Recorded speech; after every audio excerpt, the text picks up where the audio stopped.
I never agreed to something like this. That's what her message said. Just 6 simple words, beneath a screenshot of our drained joint account. My name is Ethan, 34 years old, senior technician at Pearson's Electronics in Denver. For hours before that text, I'd been sitting in a sterile examination room, hearing phrases like heart disease, treatment protocol, and long-term prognosis. Serious, but manageable with proper care. A lifelong journey of medication and lifestyle changes ahead. I called Rebecca from the hospital parking garage, asked her to be home so we could discuss something important. She claimed she was swamped, had appointments, would return later in the evening. When I arrived home, half the wardrobe was vacant, her luggage gone, our honeymoon photograph removed from the bookshelf. Then came the message alongside the screenshot showing she'd transferred our entire savings, $42,000 we'd accumulated over 6 years, to an account bearing only her name. I gazed at those words for what felt like an eternity. Typed back 2 words, goodbye then set my phone aside, cracked open a whiskey, and collapsed onto our patio chair watching the mountains in the distance. Didn't scream, didn't shatter anything, just sat there, feeling the universe shift beneath me. The heart condition I could confront. The abandonment was an entirely different wound. Marcus from the neighboring house spotted me sitting there and approached our shared fence. Everything good? Noticed Rebecca tear out of the driveway earlier with her car loaded up. Got some medical news today, I replied. She couldn't handle it. Marcus nodded, not requesting elaboration. Let me know if you need anything. Sarah makes incredible lasagna. Thanks, man, I said. After he walked away, I went inside and retrieved the folder my Aunt Patricia had given me last month. She'd stepped back from her legal practice last year, but still kept involved with family matters. When my grandmother passed away in January and left me that small vacation property near Aspen, Patricia had helped me navigate the legal paperwork. Everyone should have their affairs properly arranged, she'd advised, particularly when you're married. Protect each other. I'd initiated the process, updated my living will, added Rebecca as co-owner on the classic '72 Corvette I'd refurbished, though I hadn't submitted the final documentation to the DMV yet. Established a separate account at another bank for the property sale proceeds when that transaction completed. All to safeguard us. To safeguard her. Ironic how life unfolds. I picked up my phone and called Patricia. When she answered, I said, "Remember our discussion about estate planning? I need to make several adjustments." There was silence. "Is everything all right, Ethan?" "No," I admitted. "But it will be." I met Rebecca at my college friend Jason's wedding in 2017. She worked as an executive assistant at a financial firm downtown. Intelligent, sharp-tongued, captivating. We moved in together within 8 months, married the following year. The early years were wonderful. We saved for our dream home, found a neglected property in a promising area. I dedicated weekends to replacing countertops, refinishing hardwood, installing updated electrical systems. Rebecca selected color schemes and decor, shared renovation updates online, called us a home improvement success story. My mother died when I was 12. Dad raised me and my brother on an engineer's income, taught us to remain disciplined, financially responsible, and always maintain contingency plans. After Dad's unexpected passing 3 years ago, those contingency plans became increasingly significant to me. Rebecca came from different circumstances. Her family provided everything: university expenses, luxury vehicles regularly, substantial contribution toward our house. They never fully accepted why she married a technician. Her mother, a hospital administrator, always introduced me as Rebecca's spouse rather than using my actual name.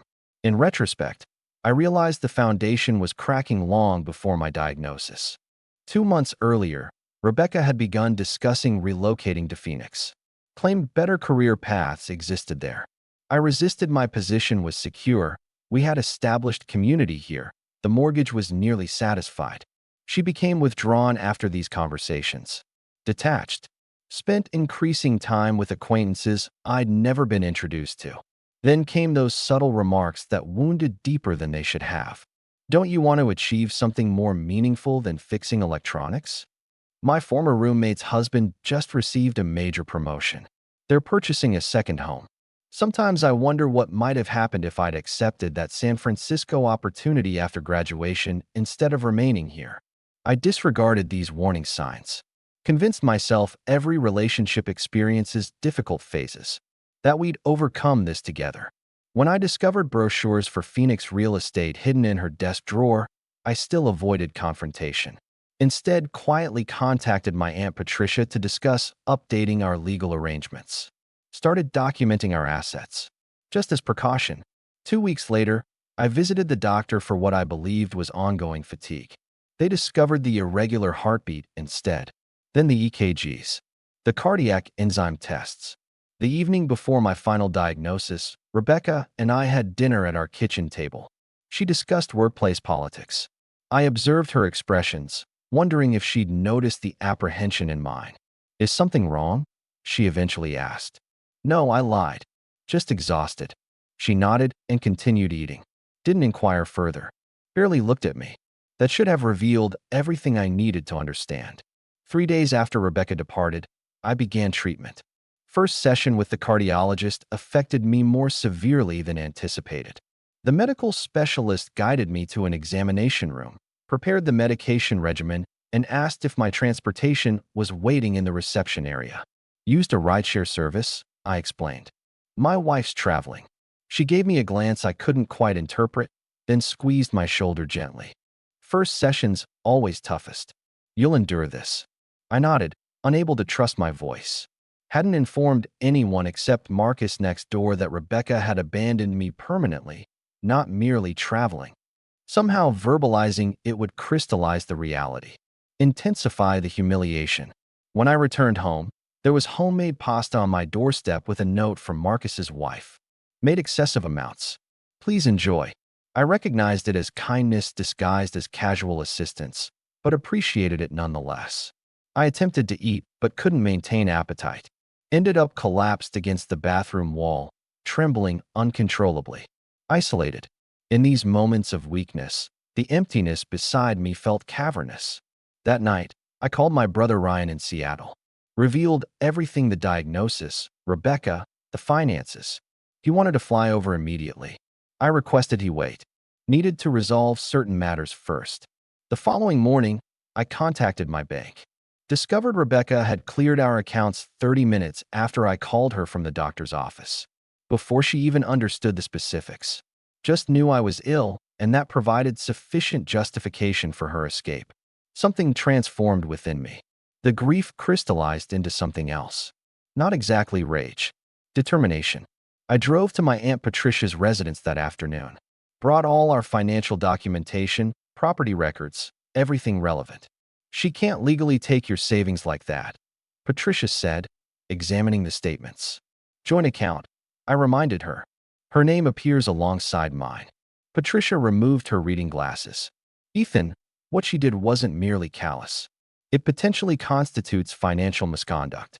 Withdrawing all assets when she knows you're diagnosed, knows you'll face medical expenses." "Can I demonstrate that?" That she knew. She contemplated momentarily. "Phone records would document your call immediately following your appointment. The bank statement shows precisely when she initiated the transfer. If you've recorded your diagnosis date." I displayed my phone, showed her Rebecca's message. "I never agreed to something like this." Patricia's expression hardened. "That's rather incriminating." We invested the next 3 hours developing strategy. The Corvette title modification. The property transaction. My health insurance and treatment expenses. Documenting everything meticulously. When I departed Patricia's house, my phone alerted me to a new email. Message from Rebecca's cousin Jennifer, who'd always been supportive toward me. "Ethan, I heard what happened. I'm absolutely devastated for you. I can't comprehend Rebecca's thinking. Just wanted you to know I'm available if you need support." I stared at those words extensively, then replied, "Does Rebecca know about my diagnosis?" Jennifer's response arrived promptly. "Yes. She told everyone you have severe heart disease, but claimed she couldn't bear the burden and needed fresh beginnings. My entire family is horrified. This behavior is unconscionable." I thanked her and put my phone away. Drove home with windows lowered, feeling the mountain breeze against my skin. For the first time since learning my condition, I experienced clarity. I understood precisely what actions were necessary. 2 weeks into treatment, I received correspondence from Rebecca's attorney. She sought divorce, cited irreconcilable differences, requested removal from the mortgage but demanded half the property equity, mentioned nothing regarding the money she'd already seized, nothing acknowledging my medical condition. I delivered the letter to Patricia. Remarkably audacious, she said, reviewing the document. Seizes your combined savings knowing you're ill, then demands half the house additionally. How should I respond? Don't react immediately, Patricia advised. Let's observe how aggressively she pursues this. The following day, I received a message from an unrecognized number. Ethan, it's Rebecca. This is my new contact information. I recognize you're upset, but we need to resolve this situation. My attorney advises I'm entitled to half the property value. I didn't respond. 3 days later, another message. Ethan, being immature won't improve matters. I understand you're dealing with difficulties, but I possess legal rights too. Dealing with difficulties. As though heart disease was merely temporary inconvenience I needed to overcome. I blocked the number. My third treatment session impacted me severely. Couldn't maintain nutrition for days. Lost 15 pounds rapidly. Ryan finally visited from Seattle, remained for 8 days. Sanitized the house, prepared freezer meals, transported me to medical appointments. The day before his departure, we received another letter from Rebecca's attorney. Additional demands. Further threats regarding what I owed her. Ryan was livid. After her actions? She's fortunate you haven't initiated legal proceedings for the assets she essentially stole. We'll address that eventually, I assured him. The following week, I received certified mail from the bank. Rebecca had attempted removing my name from our shared credit accounts, but couldn't proceed without my signature. She'd also tried accessing our safe deposit box containing the home deed, Corvette documentation, and my grandmother's will. The bank denied her entry when she couldn't produce the secondary key. My key. I contacted Patricia immediately. She's growing desperate, she observed. Likely realized she left unfinished business. What's my strategic approach now? Let's close that deposit box. Transfer everything to new security under your exclusive name. And I believe it's appropriate to process those title changes for the Corvette. I requested medical leave, though every day essentially constituted medical leave now. Visited the bank, closed the existing box, established new security. Went to vehicle registration, removed Rebecca's name from documentation that had never been finalized. That evening, another message from yet another unfamiliar number. You altered the Corvette title? That vehicle is partially mine. You designated me co-owner. I examined the words carefully. How did she discover this so quickly? I'd only submitted the paperwork that morning. Then realization struck. She must have informants at motor vehicles or banking institutions. Someone monitoring my activities. I called Patricia. I suspect she has assistants. Someone reporting my actions. Patricia remained silent momentarily. Her mother maintains extensive connections. Wouldn't be surprising. How should I proceed? Distribute misleading information, Patricia suggested. Let's establish counterintelligence. The next day, I contacted the real estate agent managing my grandmother's property transaction. Requested temporary suspension of proceedings. Ensured to mention during our conversation that I was investigating alternative methods for liquidating assets. Then I called my investment firm, where I maintained a modest retirement account from previous employment. Inquired about early withdrawal procedures. Clearly indicated I was evaluating all options due to mounting medical expenses. I awaited Rebecca's subsequent move. 2 days later, her attorney delivered revised correspondence demanding portion of any proceeds from inherited property sales and equitable distribution of retirement accounts. Patricia smiled when reviewing the letter. She accepted our misdirection. What follows now? I questioned. Now we reveal our strategy, she said. I dedicated the subsequent month focusing on health management. The treatments were grueling, but medical professionals appeared cautiously optimistic. My appearance had transformed dramatically. I'd lost substantial weight, but clinical indicators showed improvement. Ryan visited biweekly. Marcus and Sarah next door maintained daily wellness checks. My employer reduced my schedule but preserved my health coverage. I was enduring both the diagnosis and Rebecca's departure. Certain days presented greater challenges than others. Some nights I awakened reaching toward emptiness. But predominantly, I remained concentrated on immediate priorities. The next treatment. The next strategic maneuver in the conflict Rebecca had initiated. Patricia called one Tuesday morning. We've obtained documentation from her financial institution. Care to speculate what happened with your savings? Tell me. Transferred to her personal account, then immediately issued payment for $35,000 to her parents. I seated myself. What possible motivation? My assessment. Attempting concealment. Making recovery more complicated. Is that permissible? Absolutely not, Patricia confirmed. That's the advantage here. She transferred joint resources during known medical crisis, then attempted concealing funds through third parties. The judiciary will find this reprehensible. I contemplated this development. I lack energy for prolonged litigation, Patricia. My strength is dedicated elsewhere currently. Trust my experience, this won't extend indefinitely. Once her counsel reviews our evidence, settlement becomes inevitable. 2 days later, I was departing treatment when I noticed a familiar vehicle in the hospital parking structure. Black Mercedes SUV. Rebecca's mother. She sat behind the steering wheel, observing the medical center entrance. Watching for me, I approached her vehicle directly, knocked on the window. She lowered it, expression composed in that administrative mask I recognized well. Ethan, you appear unwell. Multiple sclerosis produces that effect. Why are you here? Rebecca expressed concerns. States you're being obstinate regarding divorce proceedings. I nearly laughed. Is that her terminology? Obstinate. She's prepared to demonstrate generosity, considering your circumstances. Fair distribution of assets, including residential property. After seizing our entire financial reserves? After abandoning me the very day of diagnosis. She appeared momentarily uncomfortable. She experienced emotional distress. People commit errors in judgment. This was an error. This represented deliberate choice. She exhaled heavily. Ethan, be rational. You're ill. You need concentration on recovery, not engaging in legal conflicts beyond your resources. That's when comprehension dawned. They believed I was desperate. Assumed I was financially destitute after Rebecca emptied our accounts. Thought I'd accept any settlement merely avoiding confrontation. They remained unaware regarding the property transaction. Unaware I'd removed her designation from the Corvette title before she could claim interest. Unaware I'd documented everything extensively. Inform Rebecca I'll provide response to her attorney by Friday. I stated, turning away. Ethan, she called after me. Don't complicate matters unnecessarily. I continued walking without acknowledging her.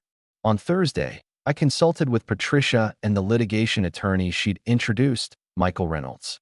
We examined everything banking records showing Rebecca's withdrawal immediately following diagnosis notification, her message, Jennifer's witness statement confirming Rebecca's knowledge regarding my condition, the payment to her parents. This constitutes clear financial abandonment, Michael observed. Additionally, attempted concealment of marital assets. No judicial authority will view this favorably. What's our recommended approach? I asked. We file independent divorce proceedings, he explained. We demonstrate abandonment during medical emergency, financial impropriety, and attempted fund concealment. We request complete recovery of misappropriated assets plus legal expenses. Will this strategy succeed? I questioned. Michael smiled confidently. I've rarely encountered more straightforward circumstances. However, I anticipate resolution before courtroom proceedings. Once they review our documentation, they'll capitulate. For the first time in months, I experienced something resembling optimism. Friday morning, Michael delivered our response to Rebecca's attorney. Complete divorce filing with comprehensive evidence, attached banking documentation, electronic communications, witness testimony, medical records. Everything presented with clinical precision. By afternoon, Rebecca's legal representation requested emergency consultation. That reaction was swift. I mentioned to Patricia during our conversation. They weren't anticipating your preparedness, she explained. They assumed you remained too incapacitated, too financially constrained, or too emotionally depleted to mount effective resistance. Meeting arrangements were confirmed for Monday. I dedicated the weekend to recuperation and mental preparation. Sunday evening produced another message from unfamiliar digits. Rebecca again. This approach seems cruel, Ethan. I committed an error in judgment, but this seems vindicatively excessive. My parents cannot return those funds currently. You're deliberately attempting to destroy me. I examined those words extensively. Vindictive? I hadn't abandoned an ailing partner and seized their financial security.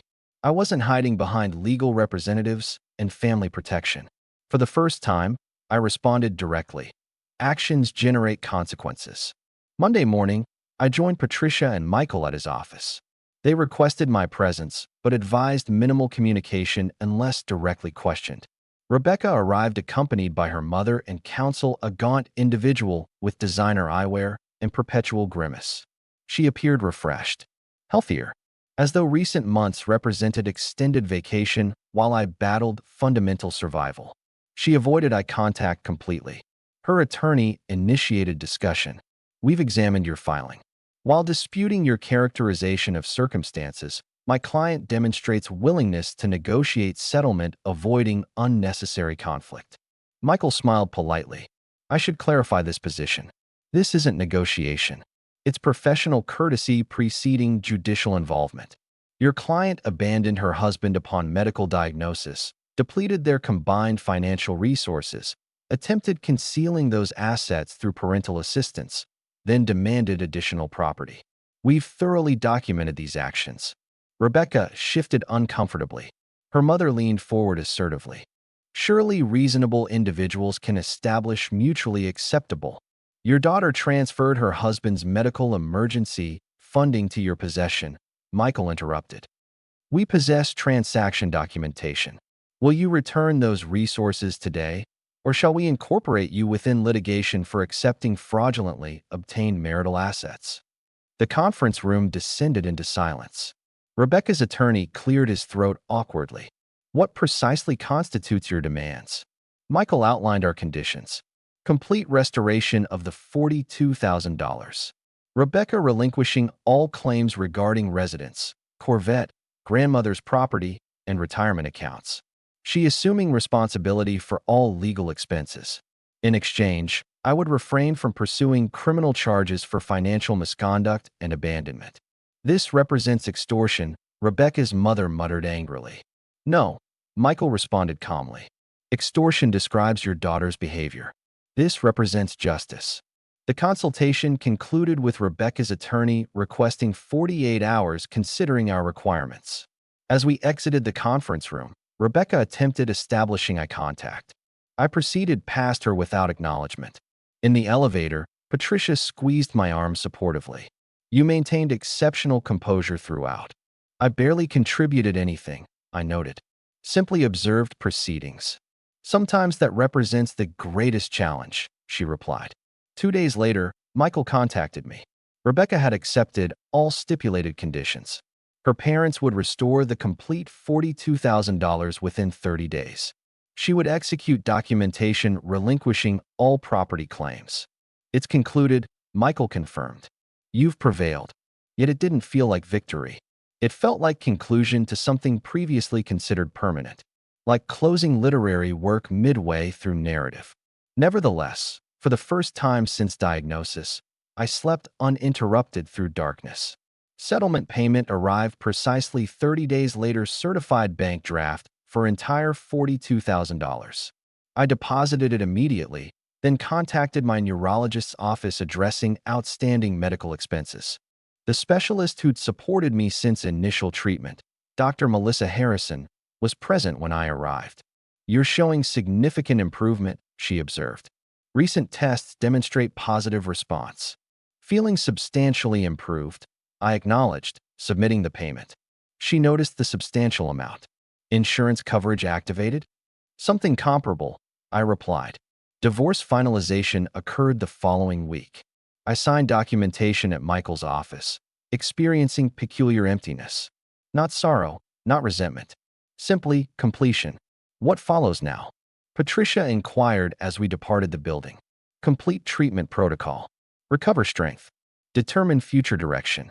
She nodded supportively. The property transaction should conclude next month.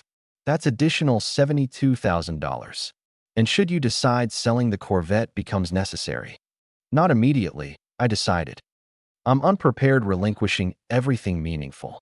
That evening, I relaxed on my patio with sparkling water, observing sunset illuminating mountain silhouettes. Treatment-related discomfort had finally subsided, my strength gradually returning. Medical professionals using terminology like responding exceptionally and encouraging prognosis. My phone indicated new message.